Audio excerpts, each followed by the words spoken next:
నమస్తే మందరామారావు గారు, welcome to icon politics. నమస్తే అండి. ఎస్ సార్, ఇప్పుడు జగన్మోహన్ రెడ్డి గారి పైన వ్యతిరేకంగా సినిమాలు తీద్దామని కొంతమంది కార్యకర్తలు కానీ, వేరే న్యూట్రల్ పర్సన్స్ కానీ, ఎవరైనా కానీ జగన్మోహన్ రెడ్డి గారిని ద్వేషించే వాళ్ళు ఎవరైనా కానీ ఇప్పుడు అధిష్టానానికి కొంత పెద్ద పెద్ద నాయకులకి అప్రోచ్ అయ్యారు అని తెలుస్తుంది. సో ఇక్కడ మనం మాట్లాడుకోవాల్సింది ఏంటంటే, ఇప్పుడు జగన్మోహన్ రెడ్డి గారి పైన వ్యతిరేకంగా సినిమాలు తీసి ఏం సుఖపడ్డానికి, ఆయన మీద సినిమాలు తీసే తప్ప వీళ్ళ అధికారం రాదని చెప్పారు, లేకపోతే అసలు ఎందుకు వ్యతిరేకంగా సినిమాలు తీద్దాం అనుకుంటున్నారు? ఇక్కడ జగన్మోహన్ రెడ్డి పైన తెలుగుదేశం గాని జనసేన గాని చాలా ఉక్రోషంతో ఉందండి. నోరుంది కదా అని నోటికి వచ్చిన మాటలు మాట్లాడుతున్నారు. తెలుగుదేశం పార్టీలో కార్యకర్తల తాలూకు మనోభావాలు బాగా దెబ్బతింటున్నాయి.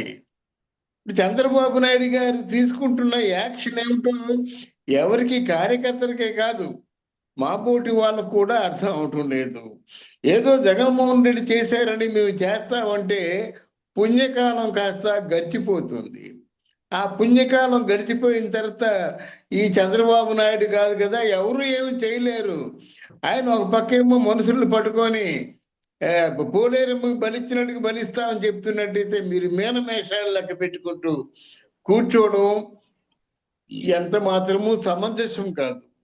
ఓకే సార్, ఇక్కడ వాళ్ళు చేసేది చేస్తావా అన్నట్టయితే వాళ్ళు వాళ్ళు చేసేది మనం చేయాలి, తప్పదు. ప్రజాస్వామ్యంలో మీకు కాటు వేయొద్దు కానీ బుసలు కొట్టాలి.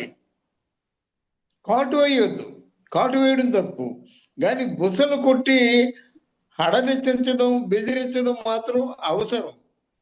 అమ్మో వాళ్ళ జోలికి వెళ్తే చాలా డేంజర్ రా అని భయపెట్టడం అవసరం. అది చంద్రబాబు నాయుడు తెలుసుకోవాలి. ఓకే సార్, ఇక్కడ జగన్మోహన్ రెడ్డి గారు యాత్ర అనే మూవీ తీశారు.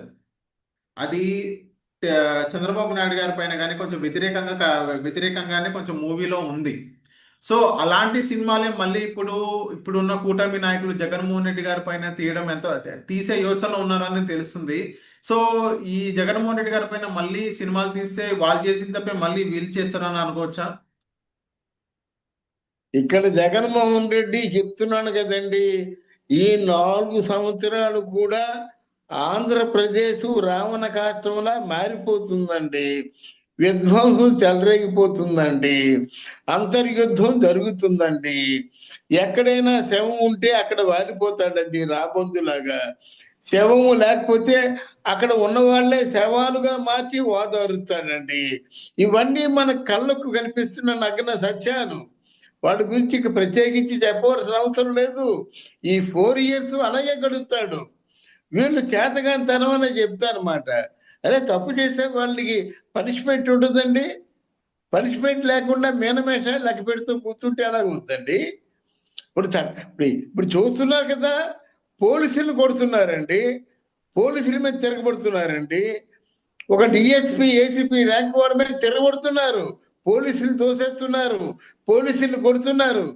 సిగ్గైదు అంటే మీ తాలూకు అంటే ఆధ్వర్యంలో లా అండ్ ఆర్డర్స్ ఈ విధంగా ఖాకీ దుస్తుల మీద చెయ్యెత్తడమే, యూనిఫామ్ లో ఉంటుండే చెయ్యెత్తడమే.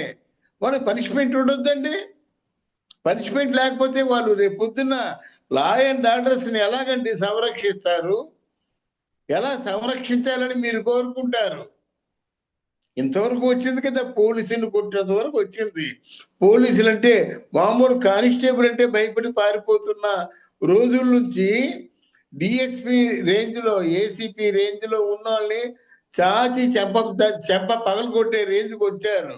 మరి ఇంకెంత దిగజారుస్తారో వాళ్ళే అర్థం చేసుకోవాలి. ఆ కూటమి ప్రభుత్వంలో ఉన్న నాయకులు కానీ సంబంధిత రాజకీయ నాయకులు కానీ ఆలోచించుకోవాలి. అదే మీకు ముద్దు అనుకుంటే, అదే మీకు మంచి పేరు తెస్తుంది అనుకుంటే దాన్నే ఫాలో అవ్వండి. జనం ఇప్పటికే చీ అంటున్నారు, ఇది కంటిన్యూ చేస్తామంటే చేయొచ్చు మీరు. Okay okay so thank you sir, mic on politics వచ్చినందుకు.